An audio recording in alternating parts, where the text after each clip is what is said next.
안녕하세요. 법률정보쇼 송민 변호사입니다.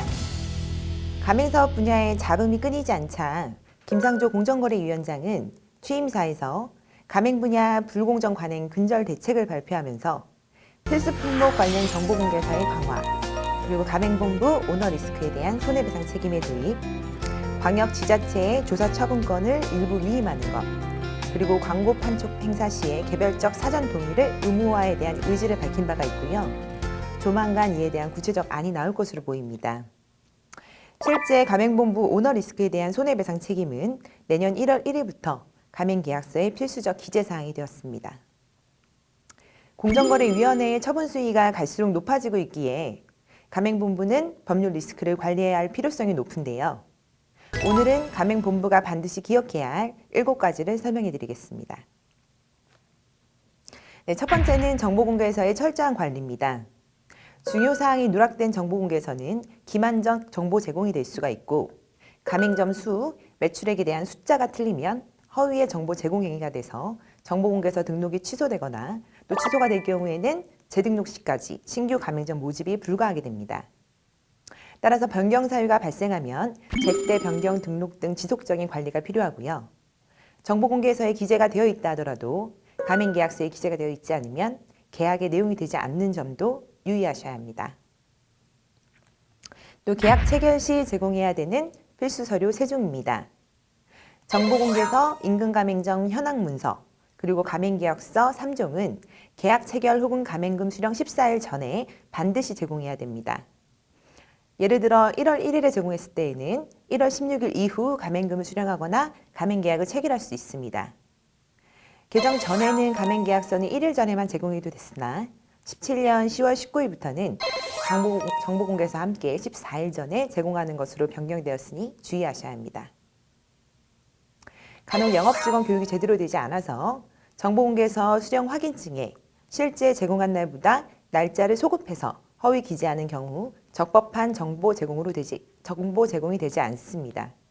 이 경우에는 계약 체결일로부터 4개월 내 가맹점주는 가맹금 반환을 구할 수 있으니 유의하셔야 합니다. 간혹 가맹금을 법인 계좌로 직접 수령하는 경우가 종종 있는데요. 가입비, 입회비, 가맹비, 교육비, 그리고 계약금, 보증금 등 명칭을 불문하고 영업표지 사용 허락 등 가맹점 운영권이나 영업활동에 대한 지원과 교육 등을 받기 위해서 지급하는 대가라면 예치 대상 가맹금에 포함되니 주의하셔야 됩니다. 물론 설비나 상품 구입비, 광고비, 인테리어비 등은 제외됩니다. 또한 임금가맹점 현황문서는 14년 2월 가맹사업법에 신설된 제도인데요. 가맹희망자가 실제 영업 중인 가맹점을 직접 방문해서 운영 현황 등을 파악하고 창업을 결정할 수 있도록 하기 위해 도입된 것으로 계약 체결 전 혹은 계약 체결일에도 점포 예정지가 확정되어 있지 않아서 제공을 하지 못했다 하더라도 확정되는 즉시 임금가맹점 현황문서는 제공해야 합니다. 세 번째는 예상수익 허위 과장 정보 제공 행위 금지인데요. 예상수익 상한 정보, 예를 들면 매출, 순수익, 식자재가 차지하는 비율 등 이런 내용 등을 제공할 경우에는 반드시 서면으로 제공해야 합니다. 구두 제공은 그 내용이 타당한지 여부를 떠나 그 자체로 위법하다는 걸 주의하셔야 합니다. 법원에서는 구두 제공 사유만으로 가맹본부의 60%의 손해배상 책임을 인정한 바 있기 때문에 주의하셔야 합니다. 또한 예상수익 상한 정보에 대한 객관적 산출 근거는 본사에 비치해서 가맹점주가 열람을 요구할 경우 열람을 허용해야 합니다. 허위과장 정보 제공행위 또는 중요 정보 누락이 인정될 경우에는 가맹계약 체결 전이라면 가맹금 전액은, 이로 인해 계약 체결에 중대한 영향을 준 것으로 인정되는 경우에는 계약 체결일로부터 4개월 이내 가맹점주는 가맹계약을 종료시키고 가맹금 반환을 구할 수 있고요. 4개월이 경과된 이후라도 민사상 손해배상 청구가 가능합니다.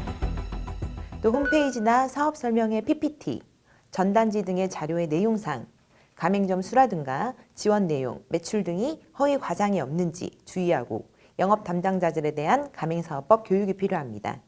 네 번째로 기억해야 될 쟁점은 바로 상권 분석입니다.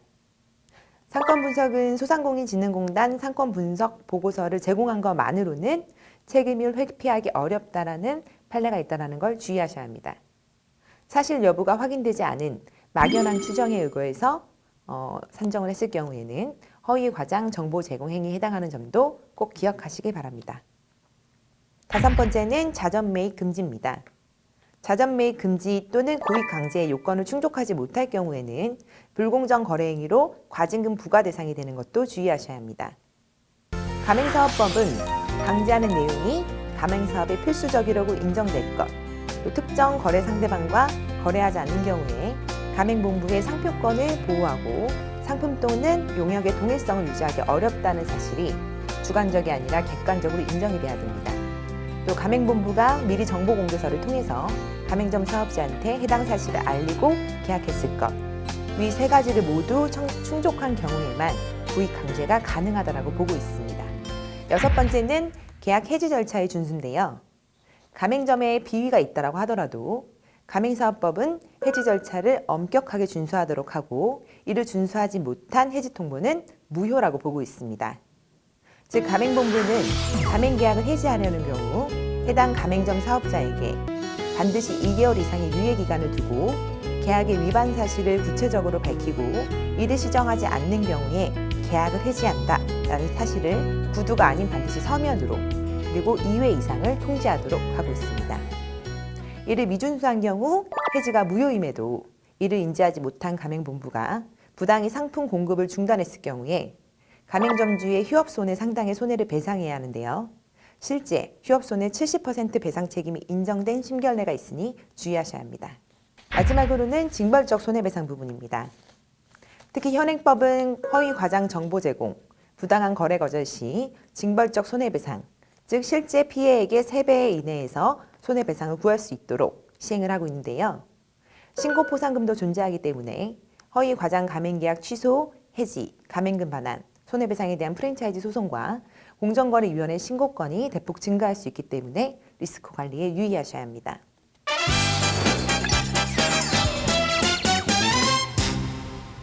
이번 주제 가맹본부가 반드시 기억해야 할 7가지 키포인트는요.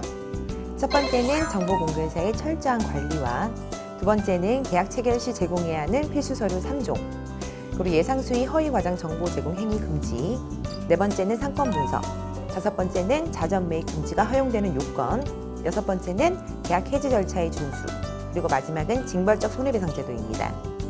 물론 그 밖에도 경업금지 조항의 무효, 또 영업적 침해 등 쟁점이 많은데요. 평소 꾸준한 법적 리스크 관리로 분쟁을 사전 예방하시기를 바랍니다. 지금까지 법률정보쇼 송윤 변호사였습니다. 감사합니다.